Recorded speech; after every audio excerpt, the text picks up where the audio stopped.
Now in this lesson, we will look at tab colors, renaming sheets, and a quick look at column row and height. And these all come from these objectives right here. And while these are pretty basic in terms of how most people use Excel, probably while you're taking the course isn't to learn how to make new colors for your tabs.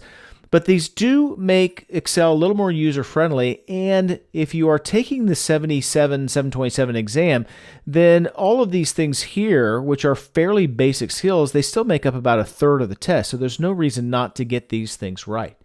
So with all that said, let's take a quick look at these. Let's look at tab color first.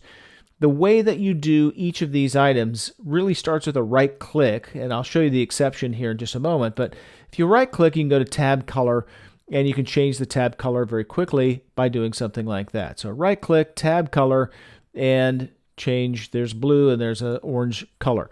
So obviously that is pretty simple stuff for just color coding your tabs.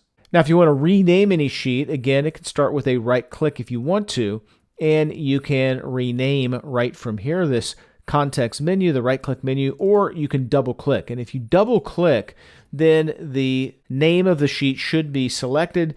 And of course, you can type in any additional information, change the name if you want to, press enter when you're done, and you just changed the name of one of your tabs.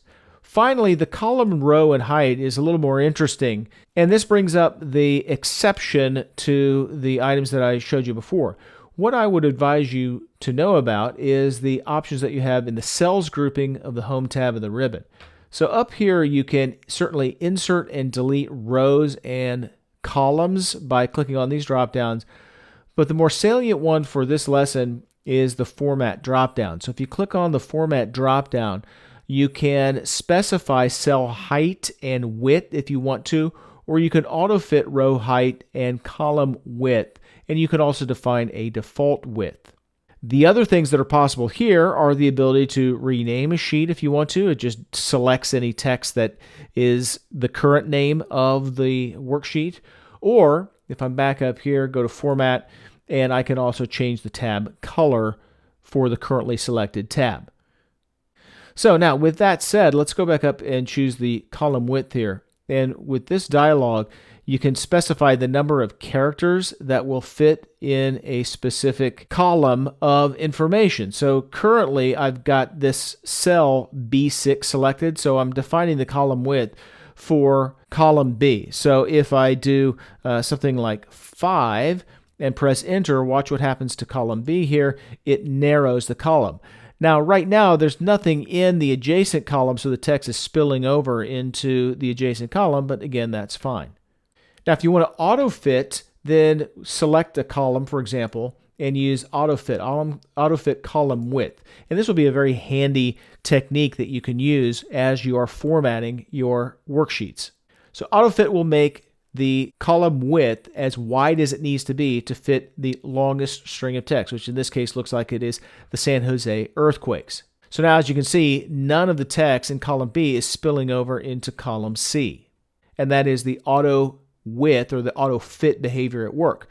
The easier way to do this, and the one you may already know about, is that you can double click between a column. And the same thing works for within a row or between rows. It's more typical that you resize your columns than it is you resize your rows.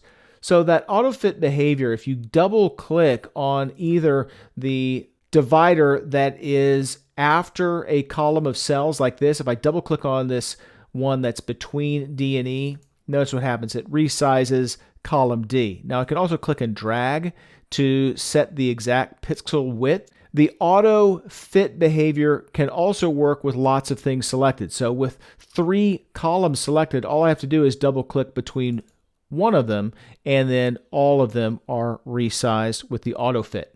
So I'll go ahead and undo that before we close things out, and in the next lesson, we will take care of the rest of the items in the format and worksheets. And in the next lesson, we will take care of the rest of the items in the format worksheets and workbooks heading.